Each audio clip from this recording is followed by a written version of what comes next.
Jaz še danes srečujem ljudi po Evropi. Zgodilo se mi je pred par dnevi v Italiji, da so mi ljudje izobraženi vprašali, kako je bilo to mogoče, ne? Da 2 milijona ljudi sredi Evrope doseže status suverene državnosti z evropsko perspektivo.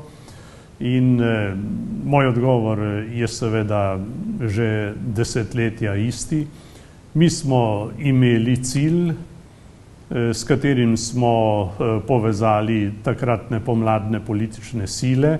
Cilj, ki so ga na plebiscitu potem, ko so ga prvič potrdili na prvih demokratičnih volitvah, potrdili ljudje tudi na plebiscitu. In ta plebiscit je dosegel večjo podporo za to idejo, kot smo ga dosegli na demokratičnih volitvah. Ampak če Demos ne bi zmagal 8. aprila, decembra ne bi imeli mi nobenega plebiscita. Torej, treba je bilo prebiti led, treba je bilo zmagati s to idejo. In zakaj smo mi to pot uspeli?